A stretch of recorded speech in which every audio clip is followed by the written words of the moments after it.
Bismillahirrahmanirrahim.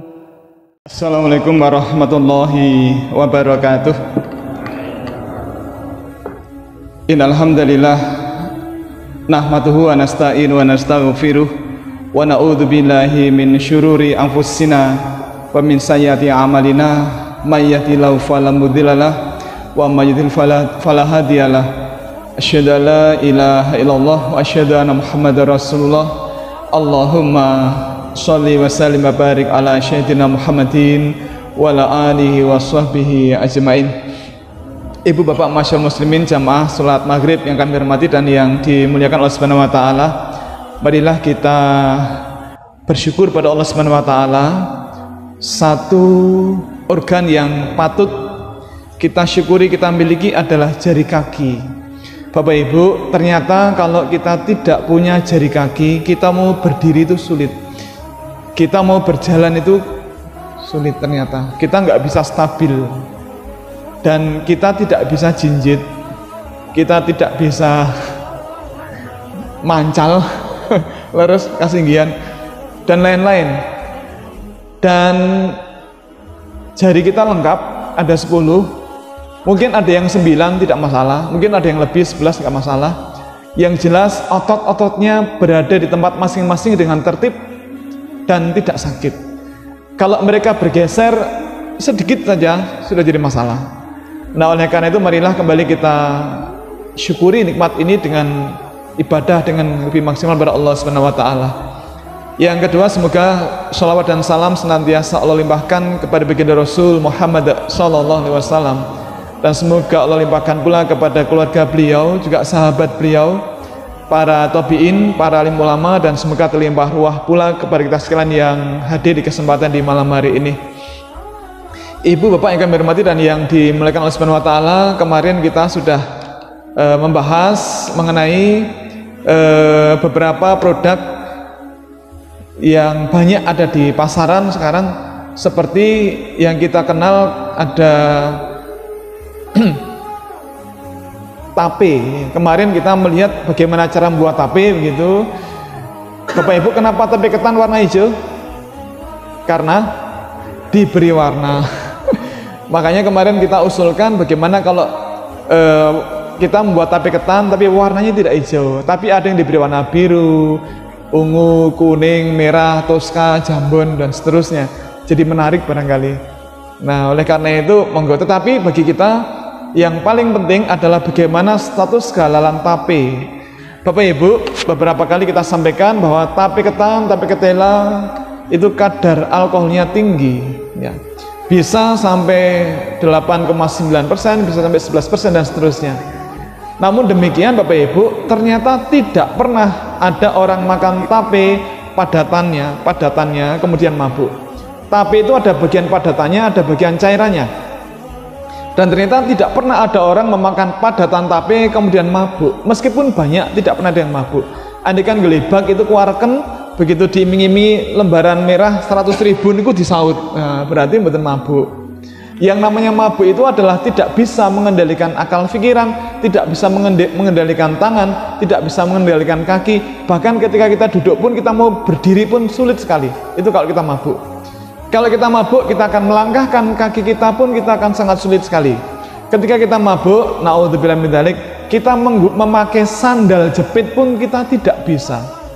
Beberapa kali saya lihat di video di YouTube, orang memakai sandal jepit pun tidak bisa, Pak. Padahal semudah itu menggunakan sandal jepit. Tetapi karena orang tidak bisa mengendalikan pikirannya karena mabuk, maka kemudian tidak bisa memakai sandal jepit. Bahkan membuka pintu pun tidak bisa, ya. Kemudian apalagi ngiris berambang, paling nanti yang teriris tangannya. Nah, kalau orang mabuk kemudian nyetir, wah, bisa dibayangkan pasti nabrak, pasti, ya. Kalau naik motor mesti nabrak atau gelimpang, pasti, ya. Nah, kalau orang mabuk kemudian mendayung kapal, insya Allah mati. Kenapa? Karena tenggelam dan tidak bisa berenang, pasti mati. Nah, oleh karena itu di Islam kita tidak boleh membuang akal pikiran kita dengan mabuk. Maka Bapak Ibu, yang diharamkan di Al-Quran dan di hadis itu bukan keberadaan alkoholnya, tetapi keberadaan efek khamr atau efek memabukkannya. Nah, oleh karena kita memakan tape padatannya tidak pernah mabuk, maka tape ketan, tape ketela, peyem itu padatannya halal. Namun cairan tape kalau dipisahkan dari padatan kemudian diminum, orang bisa mabuk. Nah, karena memabukkan maka karena memabukkan maka cairan tape itu diharamkan. Nah, kemudian Bapak Ibu, bagaimana dengan binatang unggul hasil seleksi genetik ya? Seperti misalnya sapi Belgian Blue. Kemarin kita sudah tayangkan ya, sapi Belgian Blue, sapi yang badannya gede sekali ya. Bapak Ibu kalau pengen mirsani di Jogja sudah ada, di Sleman, di bengkel ternak di Sleman. Ini kerjasama dengan Fakultas Peternakan UGM. Karena beberapa saat yang lalu kami mendapatkan kiriman sperma sapi Belgian Blue dari Belgia, kemudian dikawinkan dengan sapi-sapi lokal. Kita pilih yang berkualitas unggul. Nah, sekarang sudah lahir sapi-sapi yang badannya gede sekali. Sapi Belgian Blue ini diseleksi genetik sehingga kemudian gen yang menghentikan pertumbuhan itu di stop sehingga kemudian dia tumbuh terus. Bapak Ibu, ide mengadakan sapi Belgian Blue adalah, Bapak Ibu maaf, kemarin sudah kita tayangkan ya videonya ya. Jadi sapi Belgian Blue atau Belgia biru itu badannya montok, buntek-buntek begitu, dagingnya belenduk-belenduk, itu daging bukan lemak, daging, dan itu empuk begitu. Nah, ide pembuatan sapi Belgian Blue ini bermula dari ketika kita kecil, kita bayi, telinga kita kecil, kemudian tumbuh seperti sekarang, kemudian berhenti tumbuh, tidak tumbuh terus seperti telinga gajah. Hidung kita ketika dulu kita bayi kecil, kemudian tumbuh, dan setelah kita dewasa berhenti tumbuh, tidak tumbuh terus seperti hidung Pinocchio, tidak. Kemudian gigi kita pun demikian. Dulu ketika kita masih bayi, kita belum punya gigi, kemudian muncul gigi kita, gigi seri, kemudian gigi susu, kemudian berganti gigi permanen, kemudian giginya tumbuh menjadi besar, kemudian berhenti tumbuh, tidak tumbuh terus seperti giginya cakil, tidak seperti itu. Kemudian jari tangan kita pun demikian. Ketika kita kecil, ketika kita masih bayi, jari jemari tangan kita itu kecil, kemudian tumbuh dan berhenti tumbuh. Nah, Bapak Ibu, ada gen yang menghentikan pertumbuhan. Gen itu namanya gen myostatin. Myo itu dari otot, statin dari kata statis atau diam atau berhenti. Nah, gen myostatin adalah gen yang menghentikan pertumbuhan. Nah, secara genetik di laboratorium diatur agar gen itu tidak aktif, sehingga gen itu tidak menghentikan pertumbuhan, sehingga otot di panggul itu tumbuh terus, otot di tengkuk tumbuh terus, otot di paha tumbuh terus, otot di panggul ini tumbuh terus. Dan yang menarik, ototnya tidak keras, tidak alot, tapi empuk. Cuma sayangnya satu, harga dagingnya nihil alias mahal sekali ya, karena memang ini teknologi yang mahal gitu. Namun demikian Bapak Ibu, para ulama sepakat bahwa tidak ada masalah dengan status kehalalan sapi Belgian Blue. Asalkan sapi ini disembelih secara syar'i, maka dagingnya halal. Kemudian bagaimana dengan sapi Wagyu? Sapi Wagyu dan sapi Kobe ini mirip. Ini asal muasal dari Jepang. Kobe ini kota di Jepang ya. Kota Kobe. Nah, di Jepang itu agak mirip dengan di Eropa. Bapak Ibu, di Eropa itu antar kota itu membuat sapi. Maka sekarang ada sapi Aberdeen Angus. Itu kombinasi antara sapi-sapi temuan para peneliti di kota Aberdeen dan kota Angus di Skotlandia. Nah, kebetulan kami pernah silaturahim ke lokasi di sana gitu dan melihat sapi Aberdeen Angus. Kemudian ada lagi sapi saya kok lupa namanya, tapi banyak. Jadi di sana itu orang berlomba membuat atau menyeleksi genetik sapi-sapi sehingga kemudian unggul. Nah, di Jepang mereka tidak sekedar memperbesar ukuran tubuhnya, tetapi bagaimana agar dagingnya itu empuk. Dagingnya empuk. Bahkan daging sapi Kobe atau Kobe beef ini iklannya adalah melting in the mouth. Melting itu lumer, in the mouth, di dalam rongga mulut, karena saking empuknya itu digambarkan itu lumer gitu ya, saking empuknya seperti es krim. saking empuknya. Nah, konon kabarnya itu dibuat dari sapi yang diberi minum sake, kemudian dipijeti dan seterusnya. Nah, Bapak Ibu, saya coba tabayun cari informasi di Jepang, itu ternyata informasi itu tidak benar, tidak benar. Nah, bahkan dikatakan, nah, tenaga kerja di Jepang itu kan mahal. Tidak ada orang yang dibayar untuk mijeti sapi, itu tidak ada. Tetapi kalaupun ada sapi yang diberi minuman keras seperti sake, kemudian mirin, kemudian termasuk whisky, brandy, itu bagaimana dagingnya? Halal atau haram? Nah, menanggapi pertanyaan ini, para ulama kemudian bertanya, nah, kalau kita makan sapi, contohnya sapi wagyu, kalau benar itu diberi minuman keras, ya, kemudian sapinya disembelih secara syar'i, nah ada pertanyaan, kalau kita makan dagingnya, kita mabuk apa tidak? Nah, kalau kita mabuk, maka haram memakan daging itu. Tetapi kalau kita tidak mabuk, maka itu halal bagi kita. Jadi daging sapi wagyu itu dia halal lidzatihi, zatnya halal. Tetapi kalau tidak disembelih secara syar'i, maka dia tidak halal. Tahun 2017 kalau tidak salah, kami berkesempatan ke Jepang karena diminta ngisi kuliah terkait dengan sertifikasi halal. Karena di Jepang waktu itu 2020 akan ada Olimpiade. Mereka pengen tahu bagaimana halal, apa itu sertifikat halal, bagaimana cara ngurusnya dan seterusnya. Karena mereka kepengen agar tidak ada lagi orang-orang yang tidak mau datang ke Jepang nonton Olimpiade gara-gara masalah makanan. Maka Jepang kemudian mencari sertifikat halal untuk banyak restoran di Jepang.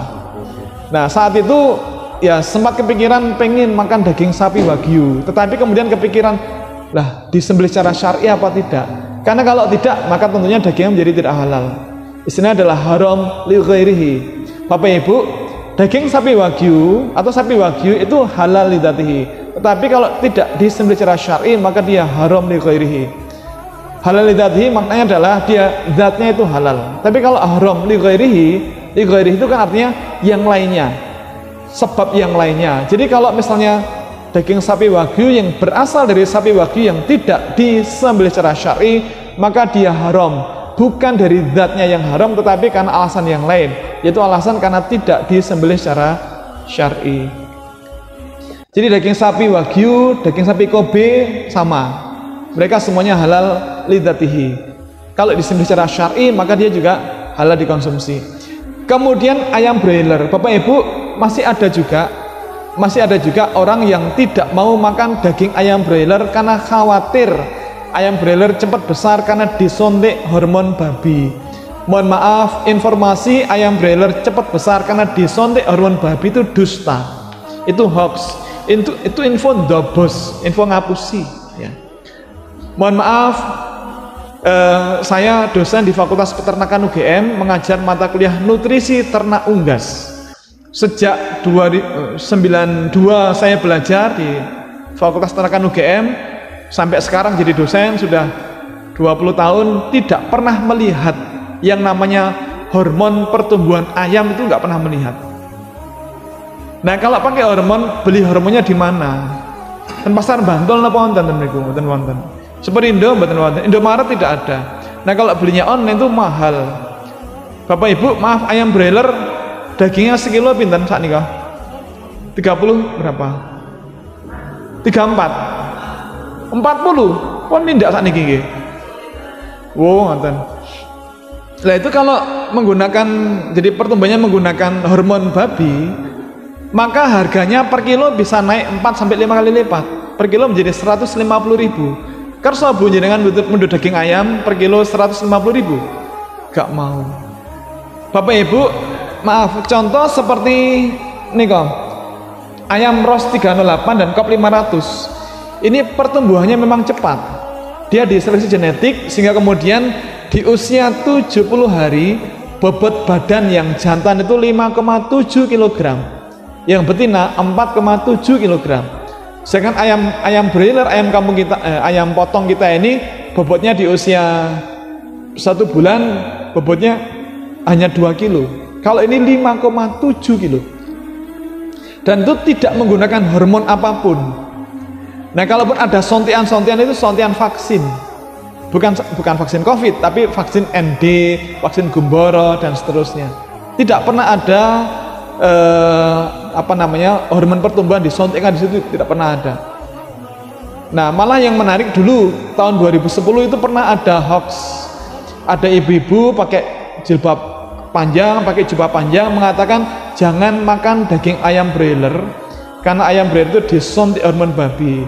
Nah, maka kalau kemudian anak laki-laki Anda sering diberi makan ayam broiler, nanti akan mengalami penyakit namanya ginekomastia, yaitu payudaranya membesar dan suaranya berubah jadi wanita.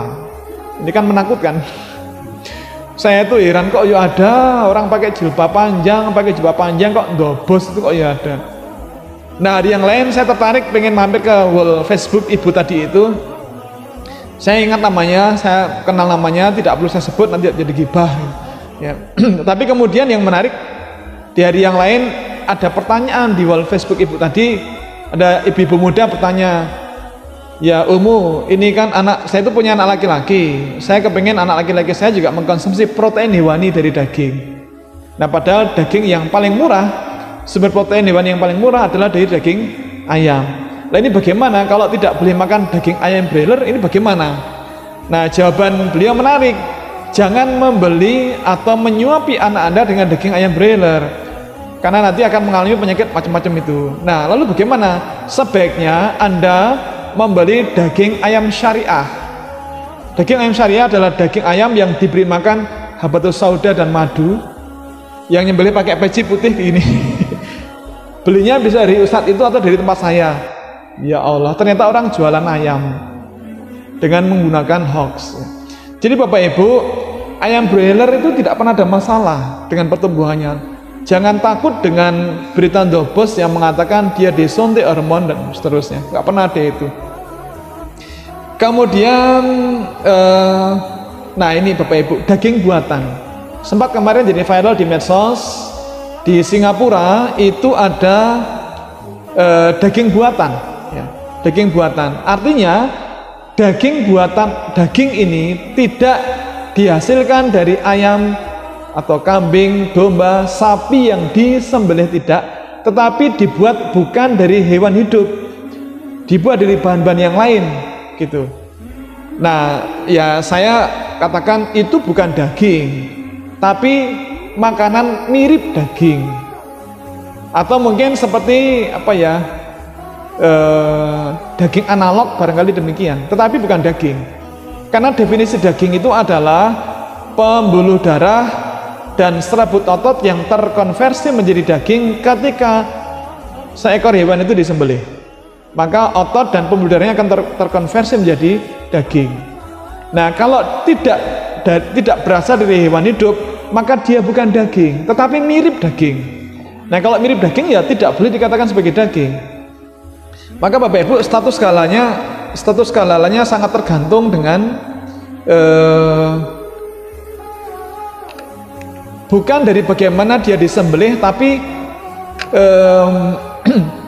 bagaimana asal bahan-bahannya. Ini katanya diambil dari satu sel ayam, kemudian ditumbuhkan di laboratorium, kemudian tumbuh menjadi daging yang membesar begitu. Kalau benar Bapak Ibu, kalau benar dia diambil dari sel hewan ketika masih hidup, maka hukumnya haram. Kenapa? Karena menurut pada hadis dari Abi Waqid Al-Laitsi, dia mengatakan bahwa Rasul bersabda, setiap bagian dari tubuh binatang yang terpotong ketika hewannya masih hidup, maka ia adalah bangkai. Nah, jadi Bapak Ibu, kalau dia bukan berasal dari hewan, tetapi berasal dari atau dari bahan-bahan yang dibuat jadi satu, maka status kalian tergantung bahan yang dipakai. Ya. Yang nomor 10, kecap. Bapak Ibu, kecap ini kan banyak kita pakai ya. Merupakan produk hasil fermentasi dari kedelai. Ada kedelai hitam atau kedelai yang lain, difermentasi beberapa hari, kemudian dihasilkan cairan dengan protein yang sangat tinggi. Penambahan gula dan garam membuat kecap ini awet, tidak mudah rusak, tidak mudah ditumbuhi bakteri, virus yang lain ya. Secara fikih, Bapak Ibu, kecap itu halal. Semua kecap itu halal kecuali apabila ada penambahan bahan-bahan yang tidak halal. Memangnya ada. Bapak Ibu, di Eropa, ya di Eropa itu kecap itu ada yang ditambahi dengan bahan-bahan yang tidak halal. Apakah ditambahi dengan lemak binatang ataupun yang lain, ya. Kemudian jadi tidak halal. Kemudian berikutnya nomor 11, teh kombucha. Bapak Ibu, teh kombucha itu apa? Teh kombucha adalah teh yang dibuat ya dengan fermentasi menggunakan jamur kombucha. Ini berasal dari Manchuria di timur Rusia. Nah, ini menarik.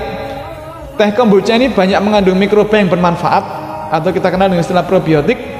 Kemudian kaya akan antioksidan. Bapak Ibu, antioksidan itu adalah bahan yang dipakai untuk mencegah oksidasi, karena kalau sel kita teroksidasi maka dia karsinogenik, mudah menyebabkan kanker, bisa tumbuh menjadi kanker. Nah, kalau kita memakan makanan atau minuman yang kaya akan antioksidan, kita akan terlindung dari kemungkinan kanker. Bahan-bahan makanan atau buah-buahan, sayur-sayuran yang berwarna itu antioksidannya tinggi. Contoh teh rosella. Rosella itu yang warnanya merah itu sangat tinggi antioksidannya, tapi yang warnanya ungu itu lebih tinggi lagi, ya. Kemudian ketela, ada yang kuning, ada yang oranye. Yang kuning itu antioksidannya tinggi, yang oranye lebih tinggi lagi, yang ungu lebih tinggi lagi. Kemudian ada paprika. Bapak Ibu, paprika warnanya apa? Merah, kuning, hijau, biru, ungu. Merah, kuning, hijau, oranye. Nah, yang kuning itu antioksidannya lebih tinggi daripada yang hijau, yang kuning. Yang oranye lebih tinggi lagi, yang merah lebih tinggi lagi. Semakin tinggi antioksidannya semakin bagus. Kemudian pisang. Bapak Ibu, nate dahar pisang yang kulitnya tidak hanya kuning tapi ada bintik-bintik coklatnya, pernah? Bapak Ibu, kalau pisang itu warna kulitnya kuning mulus, itu antioksidannya agak rendah. Tetapi kalau kemudian semakin matang sampai muncul bintik-bintik coklatnya, itu malah antioksidannya naik. Semakin tinggi, semakin banyak bintik-bintik coklatnya, semakin bagus. Kami kalau membeli pisang kan suka pisang mas yang kecil-kecil. Nah, itu makanya bukan ketika sudah kuning semuanya, tapi kita tunggu sampai muncul bintik-bintik coklatnya itu. Itu matangnya sempurna, antioksidannya semakin tinggi begitu. Bapak Ibu, kalau dahar jeruk kulitnya dikupas apa tidak? Jeruk keprok dikupas apa tidak? Jika tidak pernah dikupas, mohon dikupas ya. Tetapi maaf, kulit arinya yang putih-putih serabut itu dibuang atau dimakan? Dibuang. Nah, mulai sekarang sebaiknya jangan dibuang karena itu antioksidannya tinggi juga gitu.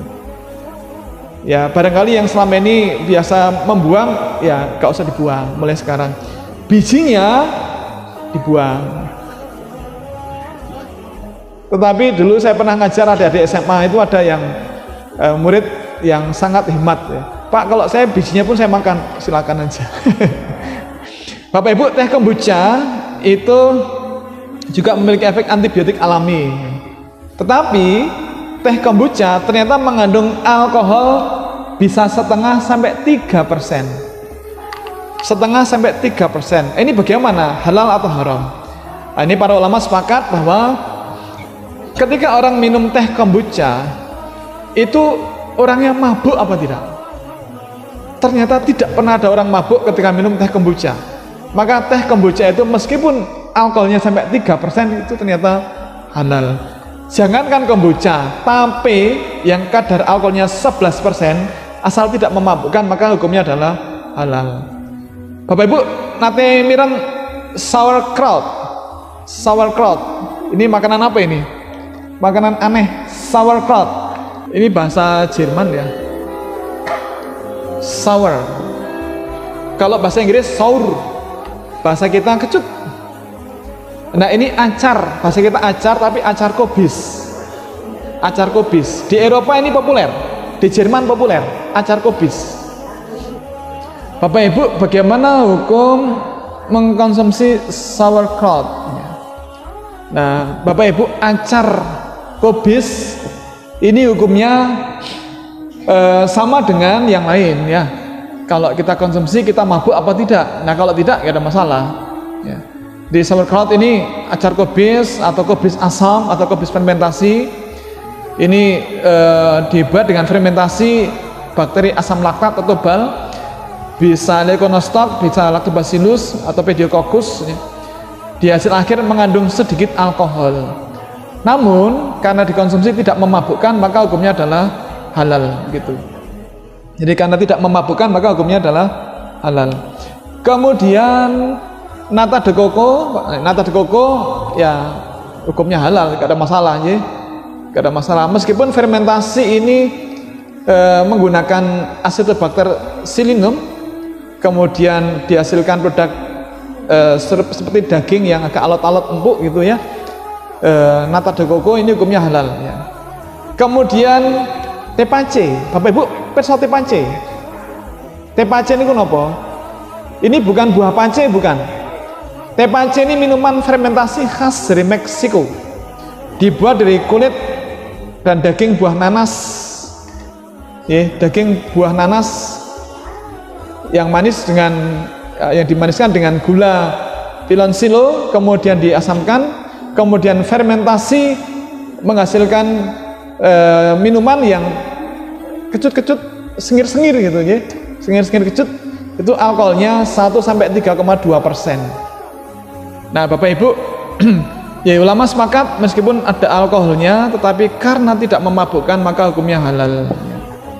Ya, jadi karena tidak memabukkan meskipun alkoholnya 1-3,2%, maka hukumnya adalah halal. Kemudian cuka juga demikian, Bapak Ibu. Cuka itu ya, Rasul juga mengkonsumsi cuka, tetapi kalau dia dibuat dari arak hukumnya adalah haram. Kita pernah bahas ini ya, seperti wine vinegar, spirit vinegar, cider vinegar, ini semuanya haram karena dibuat dari arak ya. Demikian Bapak Ibu, mudah-mudahan ada manfaatnya. Insyaallah pekan depan kita ganti judul ya. Demikian, terima kasih. Assalamualaikum warahmatullahi wabarakatuh.